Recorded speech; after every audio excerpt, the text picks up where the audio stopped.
लखीमपुर खीरी की गोला गोकर्णनाथ विधानसभा सीट के लिए 3 नवंबर को उपचुनाव है। बीजेपी और सपा दोनों ही पार्टियां इस सीट को हर हाल में जीतना चाहती हैं। दोनों ने इसके लिए पूरी ताकत झोंक दी है। वजह है कि दोनों के लिए ये सीट नाक की लड़ाई बन चुकी है।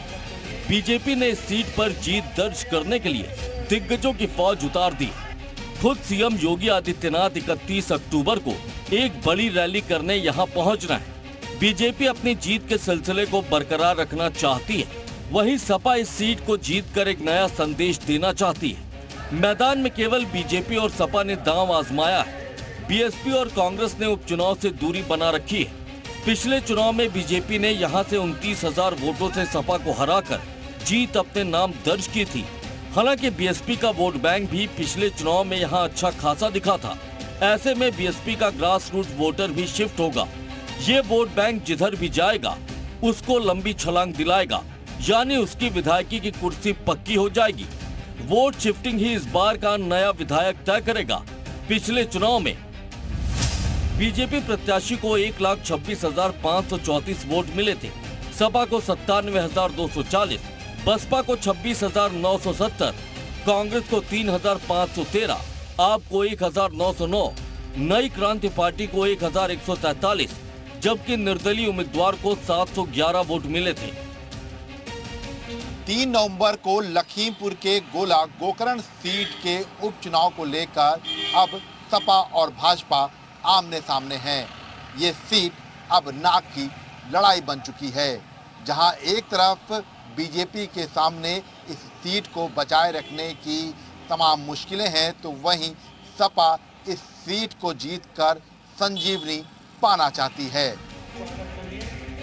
बीजेपी ने उपचुनाव के लिए अमन गिरी को प्रत्याशी बनाया है। अमन अरविंद गिरी के बेटे हैं, जबकि सपा ने विनय तिवारी पर फिर से दांव लगाया है। जैसे जैसे उपचुनाव की तारीख नजदीक आ रही है, वैसे वैसे मुकाबला और दिलचस्प होता जा रहा है। जहां बीजेपी के बड़े बड़े दिग्गज चुनाव जीतने के लिए इलाके में डेरा डाले हुए हैं।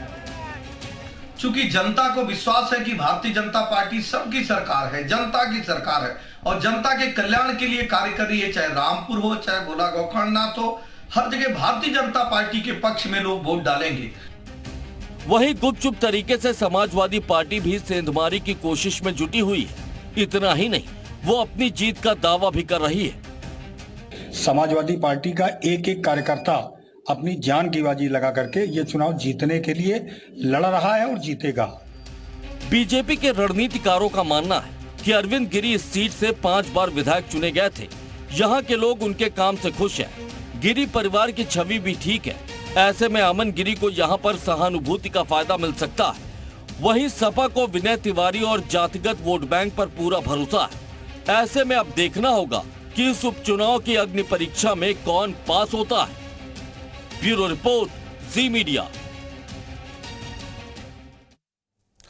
और गोला विधानसभा का क्या है इतिहास, ये भी जान लीजिए कि आखिर अब तक का यहां पर क्या कुछ तस्वीर निकलकर सामने आई है। गोला विधानसभा का इतिहास हम आपको बताने जा रहे हैं। विधानसभा चुनाव 2022 की अगर हम बात करते तो बीजेपी नेता अरविंद गिरी जीते और सपा के विनय तिवारी को हराया। और 2017 चुनाव की अगर हम बात करते हैं तो बीजेपी के अरविंद गिरी जीते थे और सपा के विनय तिवारी को हराया था। विधानसभा 2012 की बात करते हैं तो 2012 में सपा के विनय तिवारी जीते और बीएसपी की सिम्मी बानो को हराया था। तो ये अब तक का इतिहास हम आपको बता रहे हैं कि चुनाव दर चुनाव यहां से किसकी जीत हुई है और किसकी हार हुई है, कितनी कांटे की टक्कर रही है, ये हम आपको बता रहे थे।